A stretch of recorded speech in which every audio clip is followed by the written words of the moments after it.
ये चाहते हैं कि मियाँ जी पर कंट्रोल किया जाए।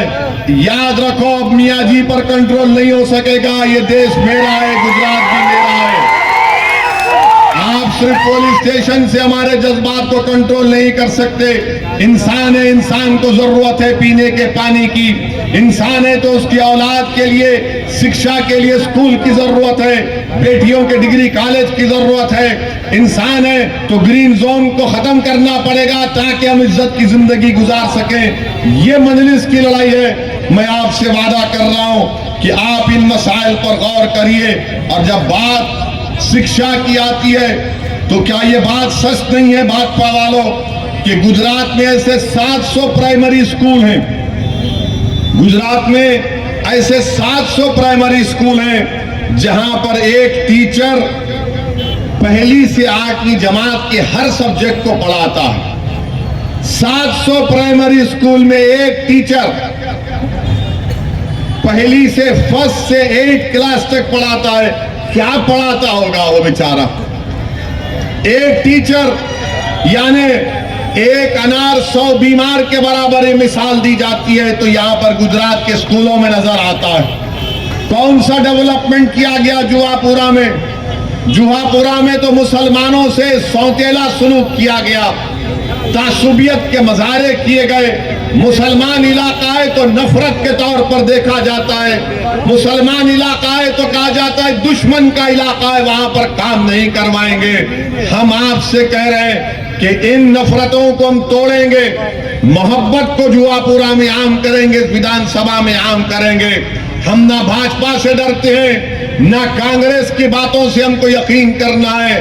हमको जमहूरियत में, लोकतंत्र में अपने मसाइल को हल करना है। आप खुद सोचिए कि भाजपा की सरकार है, इतने सालों से 28,000 टीचर की वैकेंसी है। 28,000 क्यों नहीं दिए भाजपा वाले? 28,000 टीचर की वैकेंसी है। इम्तिहान तो होता है टीचर की भर्ती का, मगर खुद भाजपा वाले पेपर को लीक कर देते हैं और एग्जाम कैंसिल हो जाता है। यह काम होता है। नौकरी देना मकसद नहीं है, पेपर को लीक कर देते हैं, उसके बाद बोलते हैं पेपर लीक हो गया।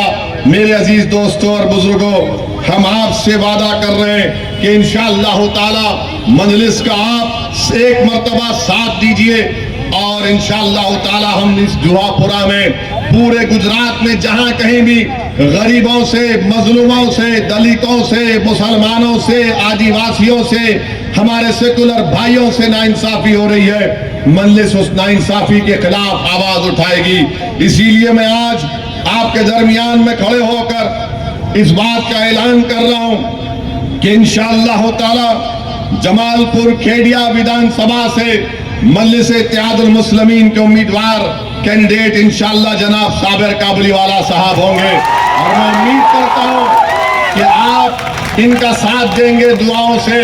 और मैं आपसे अपील करता हूं कि मैं नारा लगाऊंगा, आप मेरे साथ नारा लगाइए कि नारे तकबीर। और वहीं पर हमने फैसला लिया कि सूरत ईस्ट से इंशाअल्लाह ताला जनाब वसीम कुरैशी साहब हमारे कैंडिडेट होंगे। और वहीं से हमने ये भी फैसला लिया कि दानी लिमड़ा से हमारी बहन इंशाअल्लाह ताला कौशिका परमार मजलिस की कैंडिडेट होंगी।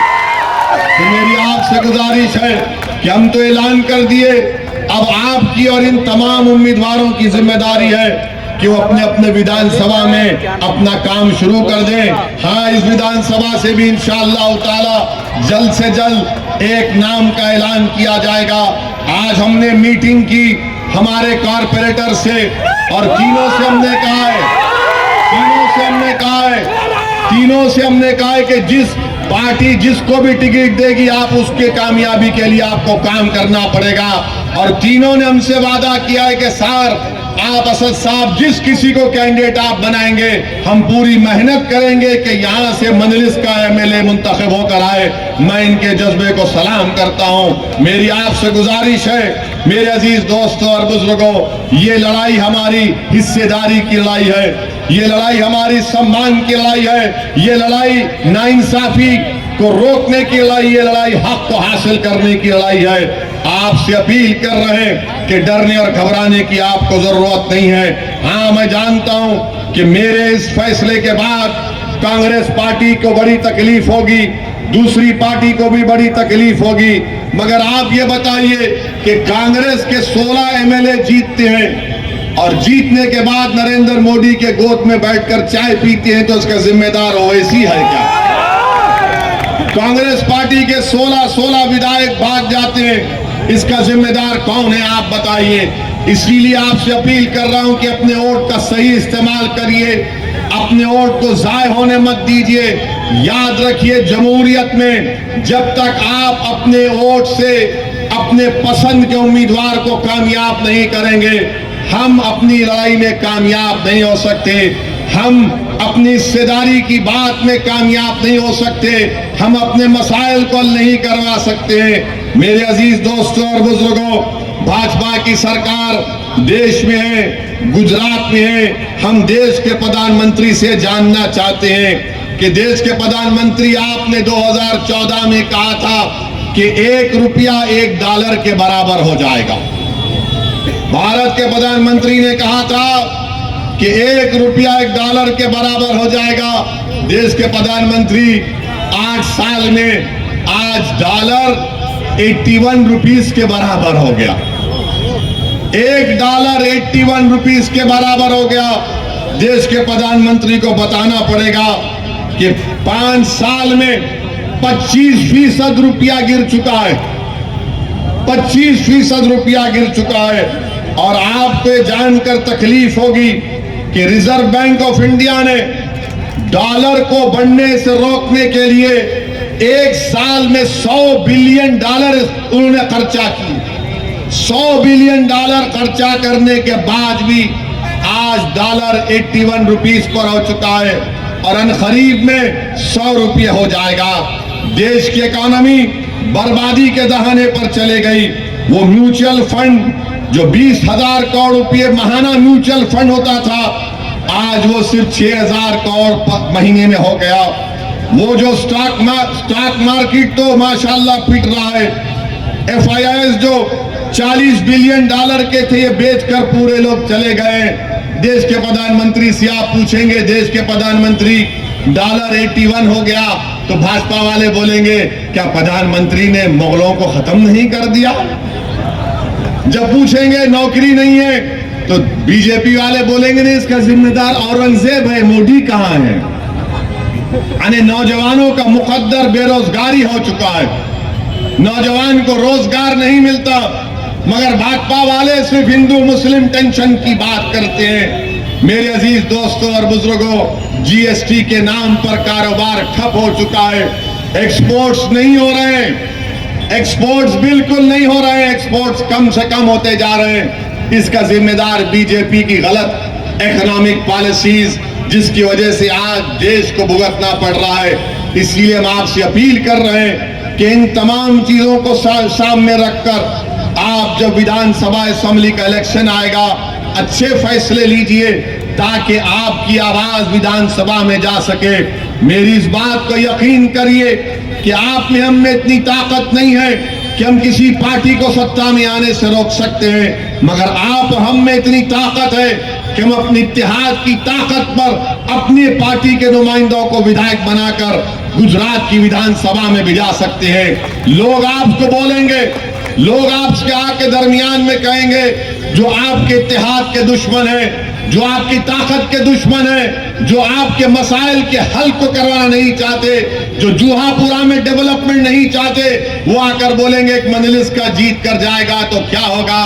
उनसे कह देना कि एक असदुद्दीन ओवैसी ने आकर हमारे दरमियान में खड़े होकर हमसे कहा कि भारत की पार्लियामेंट में मोदी के 306 MP हैं और उन 306 MP के सामने जब मजलिस के 2 दीवानों में से एक आदमी खड़ा हो जाता हो तो 300 MP पर भारी पड़ जाते हैं भाजपा के।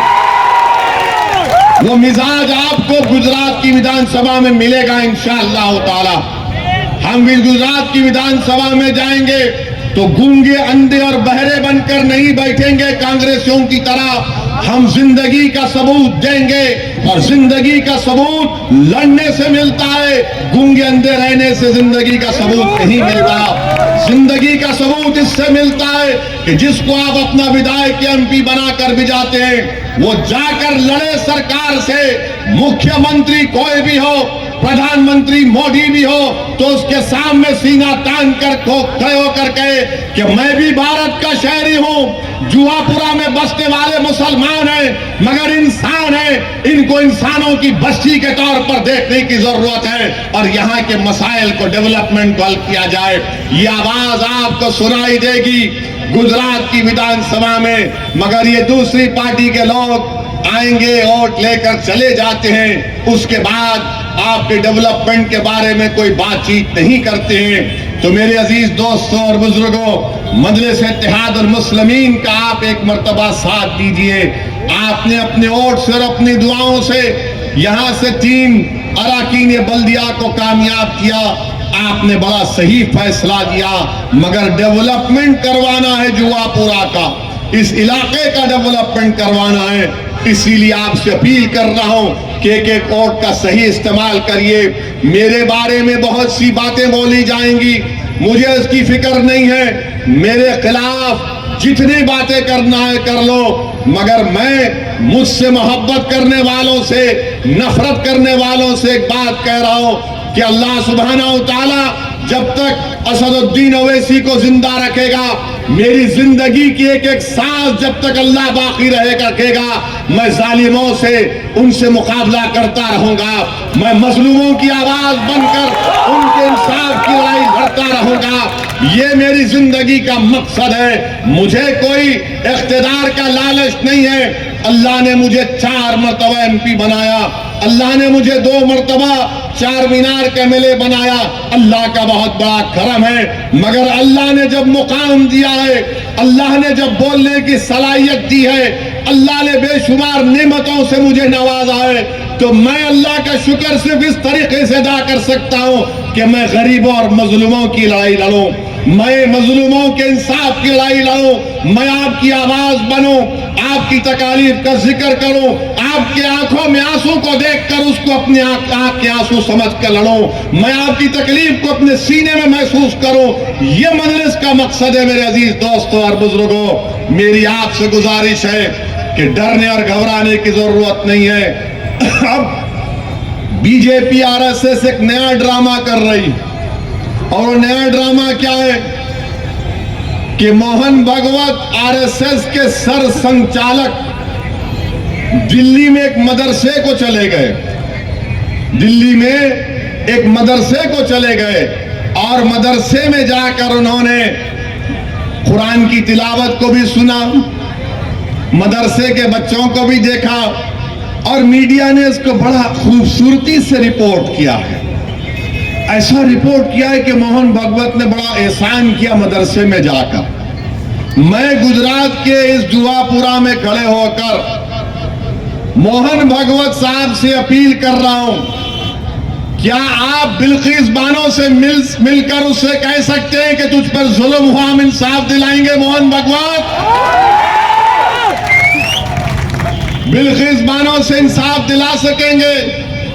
उस बच्ची को जिसको उसके पड़ोसियों ने उसका रेप किया, अस्मत रेजी की, बलात्कार किया, जिसकी 3 साल की बेटी का कत्ल कर दिया, जिसकी मां को और दीगर महिलाओं का रेप करके कत्ल कर दिया, उन जालिमों को मोदी बीजेपी की सरकार छोड़ती है। और जब जेल से निकलते हैं ये इस तरह के लोग जो एक बच्ची पर जुल्म किए, उस पर फूल बरसाए गए, क्या मोहन भागवत बिल्किस बानो से मिल सकते हैं? मिलो, मिलकर बताओ, बोलो कि इंसाफ ये होता है, मगर नहीं मिलेंगे। मदरसे को जाते हैं और आसाम में मदरसों को डिमोलिश कर दिया जाता है, मदरसे को जाते हैं और उत्तर प्रदेश में मदरसों का सर्वे होता है, मदरसे जाकर कुरान की तिलावत सुनते हैं और उत्तर प्रदेश में वक्फ की जायदादों का सर्वे किया जा रहा है ताकि मुसलमानों की वक्फ की जायदादों को उनसे छीन लिया जाए। मेरे अजीज दोस्तों और बुजुर्गों, बीजेपी के पास दिखाने को कुछ भी नहीं है, सिर्फ यही दिखाना है कि हिंदुओं मुसलमान को लड़ाओ, दलितों को कमजोर करो, मुसलमानों को हमेशा एहसास कमतरी में मुब्तला कर दो। मैं आपके दरमियान में खड़े होकर कह रहा हूं, ये देश हमारा है, ये देश हमारा रहेगा।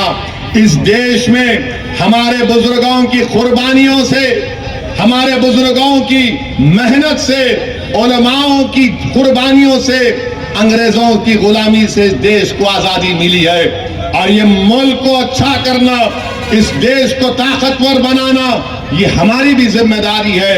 याद रखो मुसलमानों, मेरी इस बात को जहन नशीन कर लो, आपने बरसों मुख्तलिफ पार्टियों को वोट दिया है। आज मजलिस आपके दरमियान में खड़े होकर कह रही है कि अब वोट लेने वाले बनो। आपने हमेशा बरसों से वोट दिया है, आज वोट लेने वाले आपको बनना पड़ेगा। कांग्रेस को वोट देंगे, भाजपा को कांग्रेस नहीं हरा सकेगी।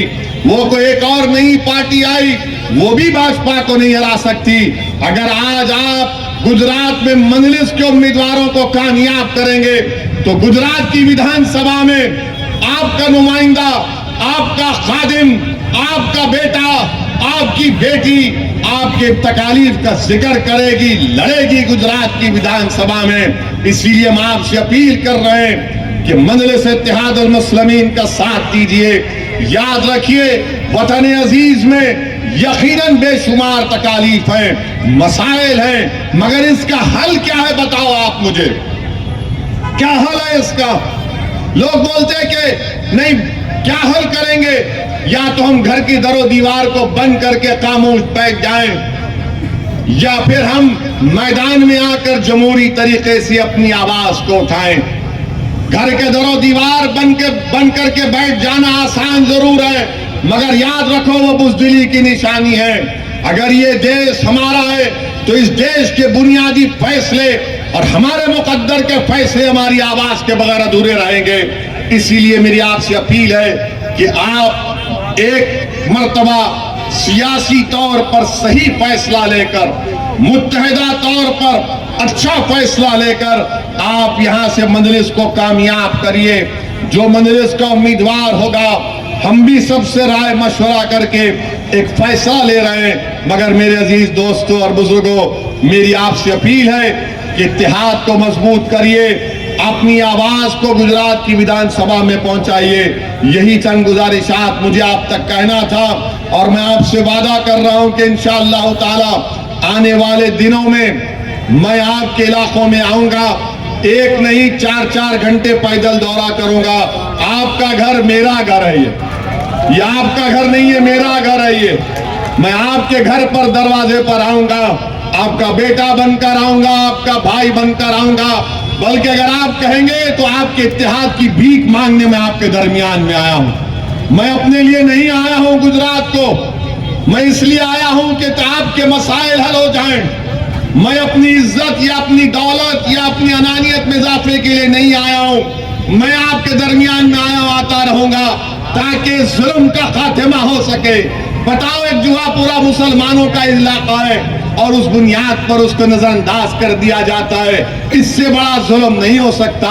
बहरहाल मुझे यकीन है कि आप हमारा साथ देंगे और हमारी सरपरस्ती करेंगे, हम हमारी गलतियों को सुधारेंगे। यही चंद बातें मुझे आप तक कहना था। आपका बेहद शुक्रिया। अस्सलाम वालेकुम व रहमतुल्लाहि व बरकातहू।